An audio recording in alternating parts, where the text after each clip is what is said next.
Hi Janesville, welcome to Park Place Views. I'm Carly Siewert, Management Information Intern for the City of Janesville. If this is your first time tuning into this program, we air it to keep our residents informed on what is going on in Wisconsin's Park Place, the City of Janesville. On a monthly basis, we highlight certain people, programs, or projects within the city government. I'd like to thank JATV for making this program possible today. Now, last month I sat down with Economic Development Coordinator Ryan Garcia, and we talked all about the downtown riverfront revitalization efforts and the Arise project. Today I'm going to be talking all about the winter weather in Janesville and sitting down with a few of the public works officials within the city. First today, I'd like to welcome Paul Woodard, Director of Public Works, to the program. Thank you. Paul was hired as the Director of Public Works in May 2014 for the city, but previously he was the city engineer and the Director of Public Works for the city of Fitchburg for 24 years, correct? That's correct. Okay. Well, can you tell us a little bit more about yourself, both personally and professionally? Sure, Carly. I've been married 30 years and have 2 teenage children at home. And I like to bike. In the summer months, I like to bike not only the trails around Janesville, but also state trails around the state. And then winter months, I like snow skiing. I like to go snow skiing.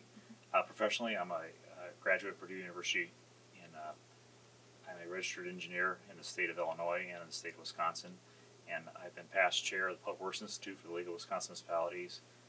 Also was past president of the Southern Wisconsin Association of Public Works Supervisors, and I'm current past president of the American Public Works Wisconsin chapter.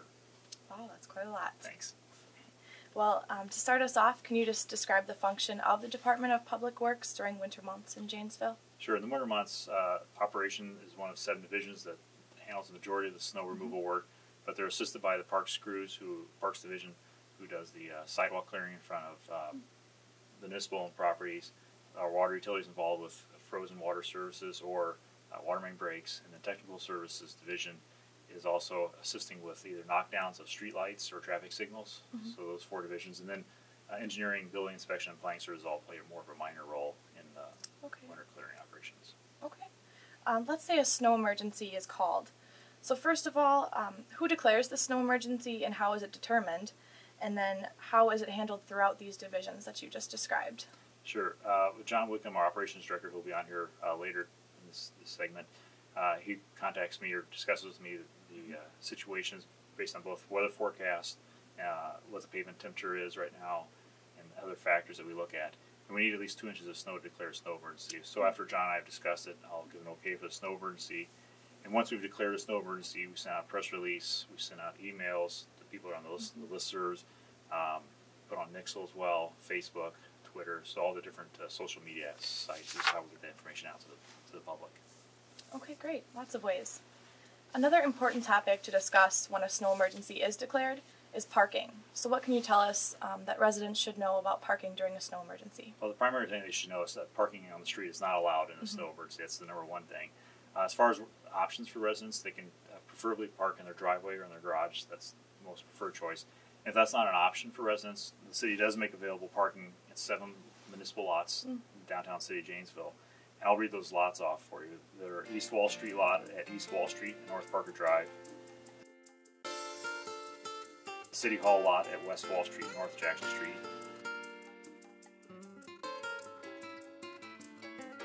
South High Street lot at West Court Street and South High Street.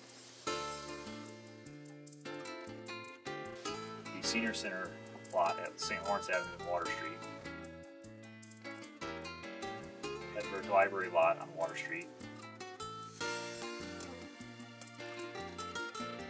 River/Union Street lot at South River Street and Union Street. North Parker Drive parking ramp at North Parker Drive and East Wall Street. And those 7 locations are listed on the city website as well. Okay, and they're listed on the snow emergency webpage on the website, That's as you correct. said? Yes. Okay, great. Well, to wrap up, I'd just like to ask you a few rapid-fire questions to get to know you on more of a personal level. These are just for fun, but you have to answer kind of quickly. All right. Okay, so first of all, what is your favorite part of your job? The favorite part of my job is building facilities that the public can use. And the best example I can give it as a splash pad I built when I was with the city of Fitchburg, and we're building one here in Janesville as well. It's a neat project where you take a bare piece of ground and we get down with the project. Families and children of all ages can come out and enjoy something like a splash pad. It's really neat to see those type of public projects built and used by the public. Yeah, that's great. And then the second question, where is your favorite winter vacation spot? Well, given the current weather right now, I'd say Bahamas would be preferred, but normally I like to go in winter months. I like to go to Colorado to go snow skiing. That sounds really fun. Well, thank you for joining us today and sharing your knowledge and information and tips with us. All right, thanks, Carly. To have you. Thanks for coming on, Carly. Okay. Well, next up, before we get to our next guest, we're going to look at a video of winter safety tips from Janesville Police Department. I'm Sergeant Donner from the Janesville Police Department, and here to give you some holiday safety tips with the cold weather approaching and holiday shopping right around the corner. Here are some tips to keep you safe during the holiday season. Make sure when you go to park your car at a shopping center, shopping mall, that you are aware of your surroundings. Pick a well-lit, traveled area to park your car. If all possible, try to pick a well-traveled, well-lit area. Look for a street light or some type of parking light and avoid isolated areas. The best and easiest way to prevent theft from a motor vehicle is to reduce the opportunity for anyone to steal property from you. Do not leave your vehicle unlocked. Do not leave things of value in plain view where someone can walk by and take the items. When you park your vehicle, make sure all valuables that are in plain view are placed in the trunk. That would mean shopping bags, any type of GPS, any type of CDs, any type of property that you want to secure, put it in the trunk. Oftentimes in cold weather, the owners of vehicles will be distracted and or in a hurry to warm up the car before leaving for work or their school or shopping, and start the car and walk away from the car, leaving it unattended. Never, ever start the car leaving it unattended to warm it up. We will see some increase of stolen vehicles just by leaving your vehicle running and unattended. When you are walking in a parking lot, whether it's shopping, at work, make sure you're scanning the parking lot. Make sure that it's a safe environment that you want to walk through. If you notice somebody standing around, make sure you make eye contact. It's just a quick glance and then look away and go about your business. Make sure you're attentive, following your gut feeling, intuition, sixth sense as you're walking through the parking lot. If something doesn't feel right, make sure that you're acting upon it. That really goes with the eye contact. Do not hold on to a conversation on your cell phone.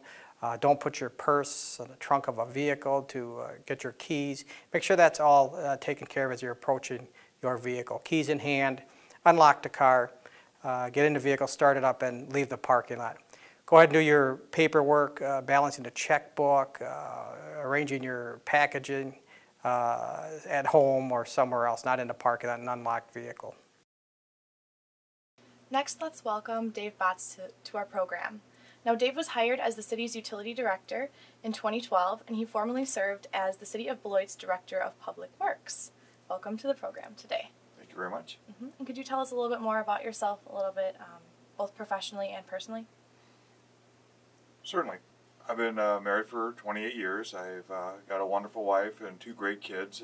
My son's a mechanical engineer with a firm near Madison. My daughter's just finishing up her graduate school in public health, and we'll be going to physical therapy school in the Phoenix area. She doesn't like the cold weather, so that's why she got out of the town. But professionally, I'm a registered professional engineer. I've been in the business since for about 30-some years now.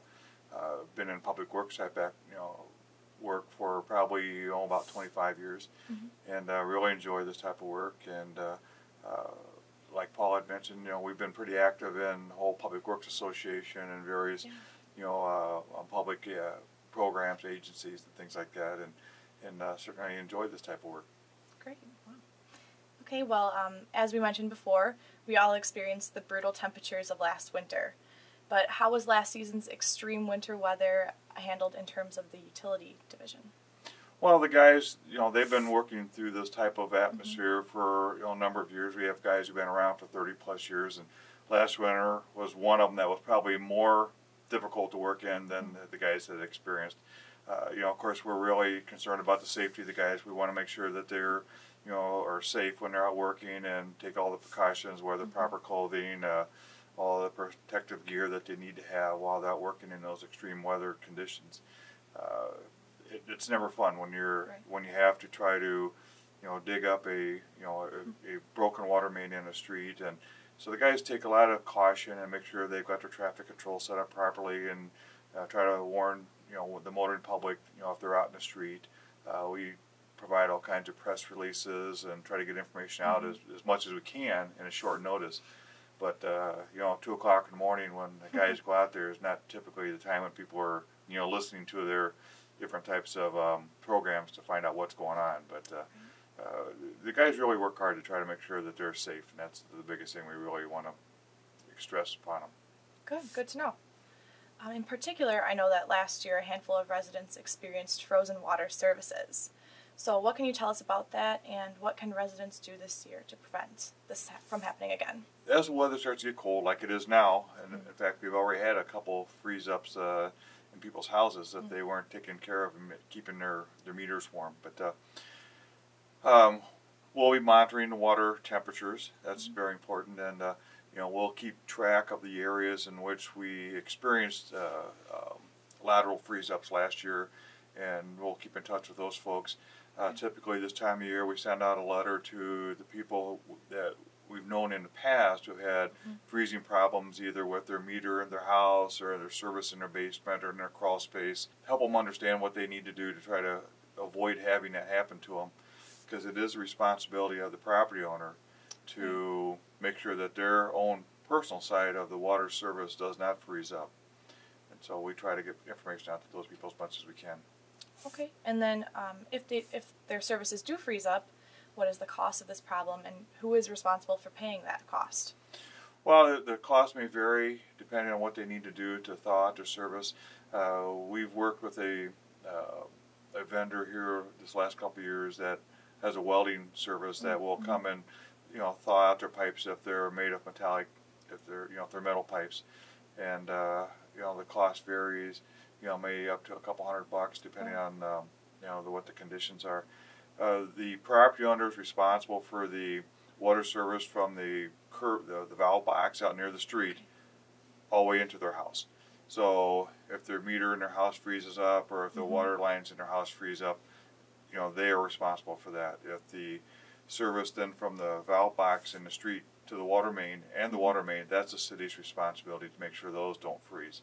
So that's what was happening last year, is that people weren't running, the water wasn't running enough in some locations in town, and so we started to get, mains were getting cold and some of the services were, starting to freeze up. That's why we asked people to run more water last year than what we'd ever had in the past. Okay. Can you explain more about what causes larger water main breaks in the winter? Well, typically what happens is, as the ground freezes, frost penetrates into the ground. And that causes the earth to shift and move a little bit. And if it moves somewhat around the water main, that'll cause the water main to crack and shear if it's weak in certain spots.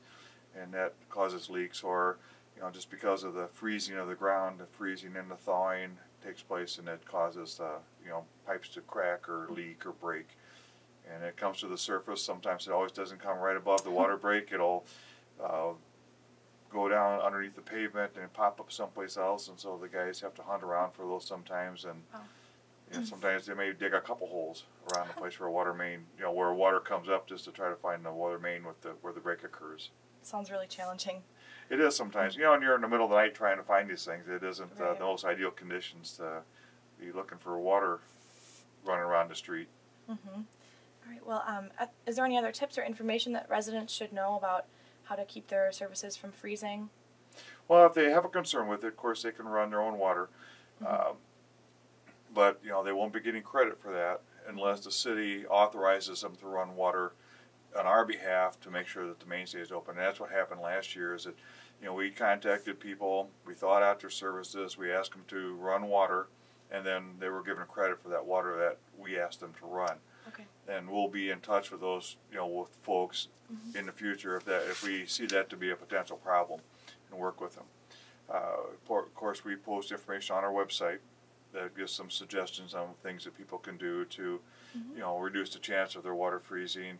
Obviously, if they have questions, we're certainly glad to have them call us at our office number, and we'll try to provide them with any information they need to help reduce the opportunity for them to freeze up.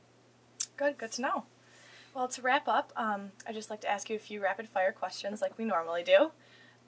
So first of all, what is your favorite winter activity? Well, being here in Wisconsin, I certainly enjoy snowmobiling. We'll try to do that as much as possible, but if I get a chance to go out west to do some downhill skiing, I'll take that opportunity also. That sounds really fun. And then, what is your favorite Janesville restaurant? Well, probably the place that we probably eat more than anything else, because we really enjoy the food, is Game Day Bar and Grill. Those guys have excellent food, and enjoy going down there and having a meal. Wow, okay. All right, well, thank you for joining us today. It was great to hear from you, and I'm sure our residents will be thanking you once their water service does not freeze up this year. Thank you very much. All right, thank you. Okay, before we get to our next guest, let's go over some heating safety tips from the Janesville Fire Department. First of all, when temperatures drop outside, many people turn to space heaters. Make sure that your space heater is tested by a trusted company, has an automatic shut-off if knocked over, and is placed away from all combustible materials. Never leave a space heater unattended, and make sure that it is plugged directly into an outlet or into a power strip. Next, if you're going to use a wood-burning fireplace, you should make sure that your chimney is checked and certified and cleaned by a qualified chimney professional every year. Also, make sure to install a chimney cap and utilize a screen around the burn chamber to minimize sparks and other hazards.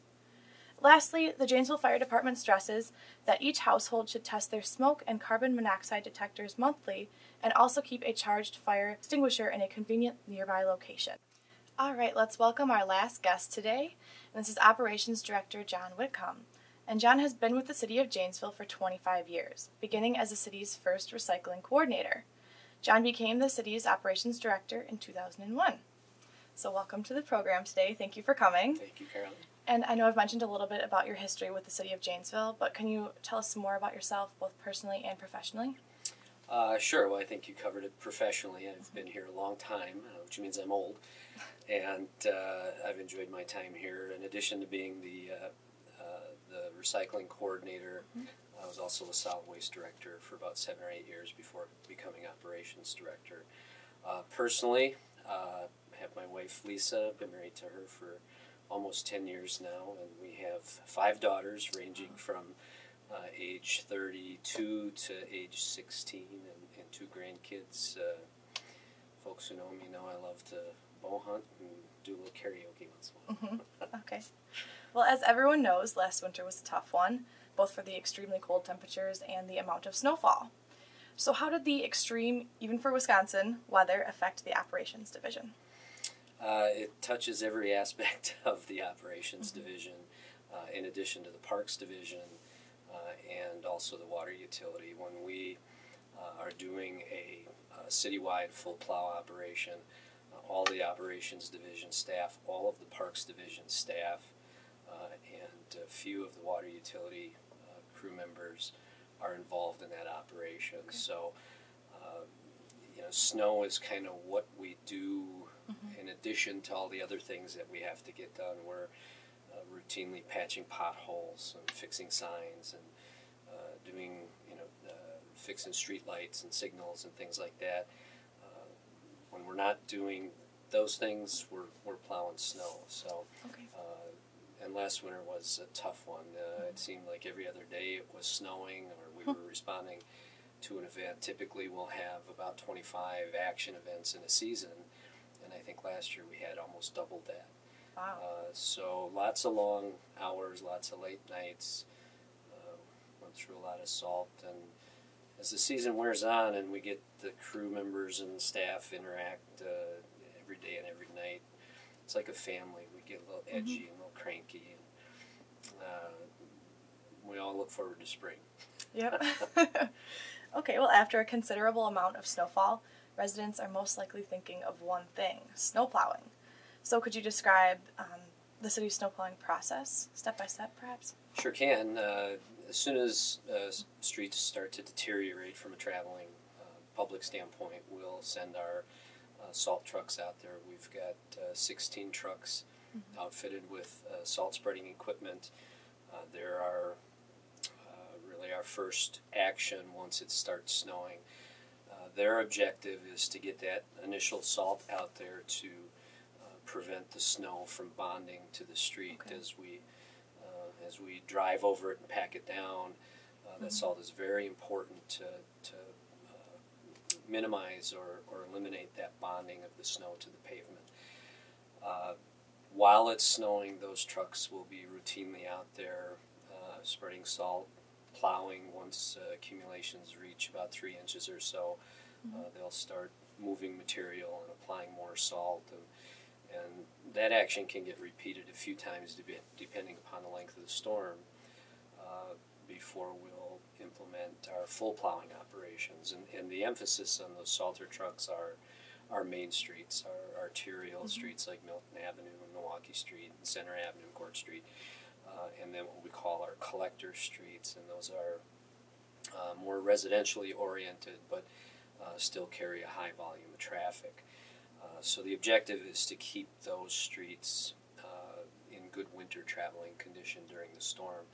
As we get toward the end of an event, and timing has a lot to do, good timing is important here.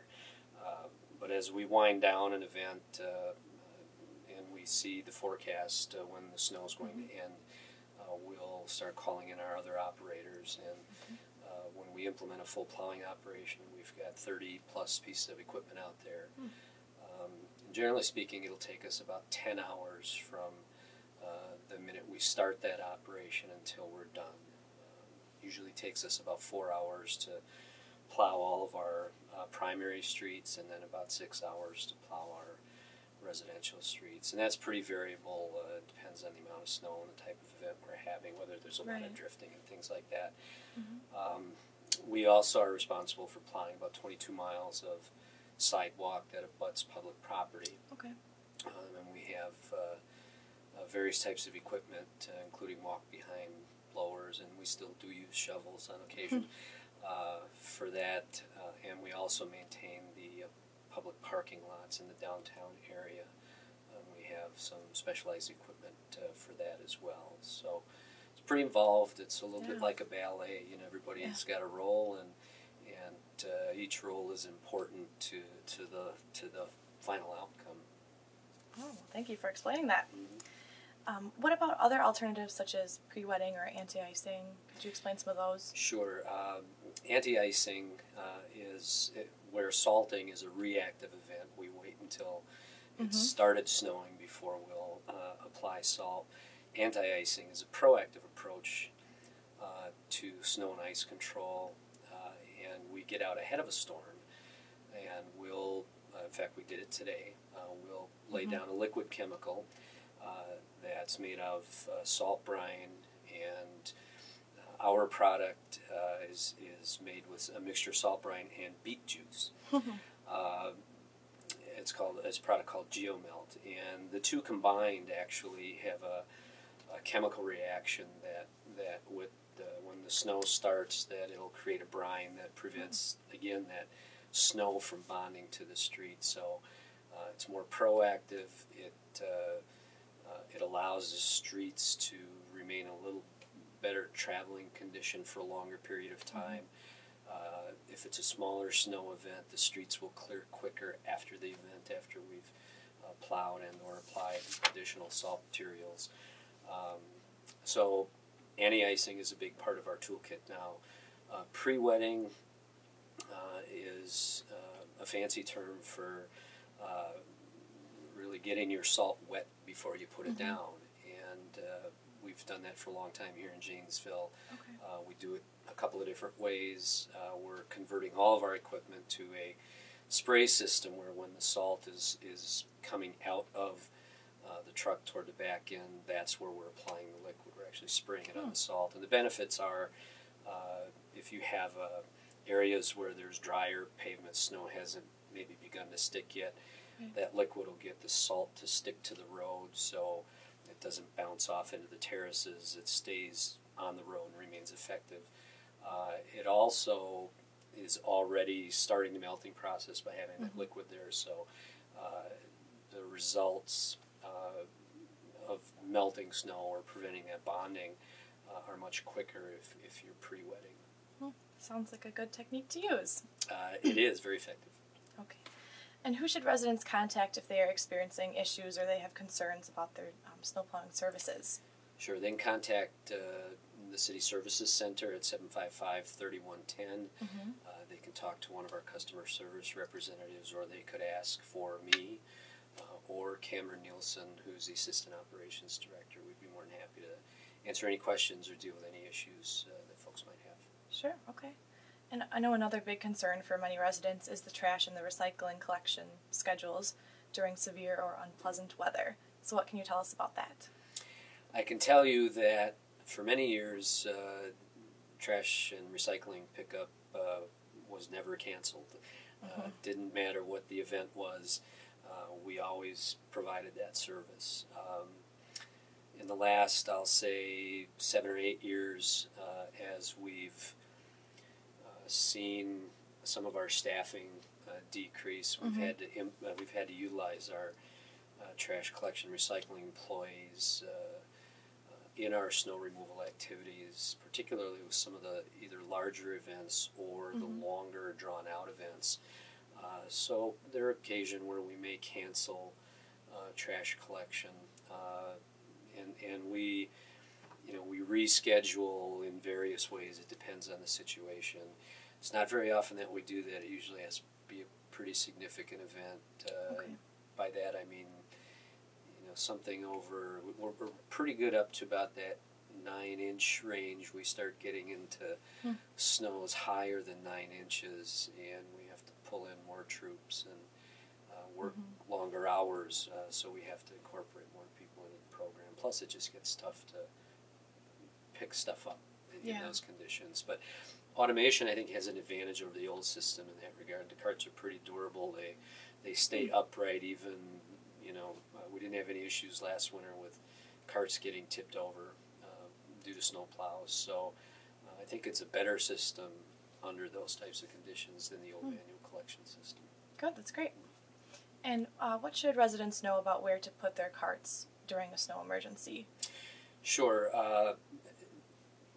Preparation, I think, is one key. You got to think forward a little bit during the winter season. Some folks like to keep a spot clear on their terraces for those little extra shoveling involved, but if you keep at it, you just need a little space on the terrace for those carts. The other area would be within the apron of the driveway. What you don't want to do is you don't want to put them in the street, because one of two things will happen. We'll either have to plow around them, leaving a fair amount of snow in the street in front of your drive, or if an operator doesn't see the carts in time, they may end up in your front yard. We didn't have any of those situations last year, but so we ask people to keep them out of the street when it's snowing. Okay. Any other information that residents should know? Relative to trash and recycling pickup, or relative to snow in general? Snow in general.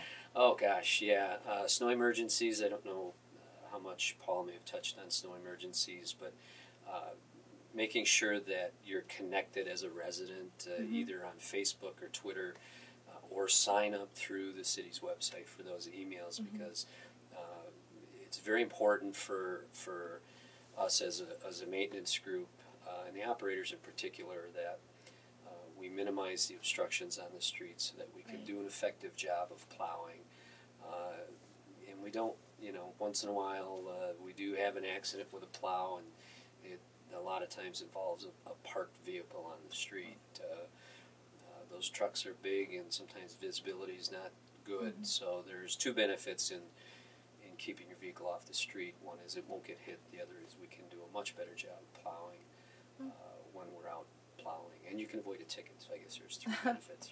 Right. Okay. All right. Well, I want to thank you for joining us today. But to wrap up, I'd just like to ask you a few rapid fire questions that are just for fun. All right. Okay. So first, what is your favorite activity to do in Janesville? In Janesville, we like the farmers market. We'll get down there occasionally, and going out to eat, and karaoke once in a while. Okay. And what would your wife say is the most annoying thing about you? Oh goodness, probably my ability to tune things out, like background noise. We have, with 4 teenage girls in the house and friends, it gets a little hectic in our house once in a while, and I have a gift of being able to kind of tune that out, and my wife doesn't. So she would find that she finds that pretty annoying.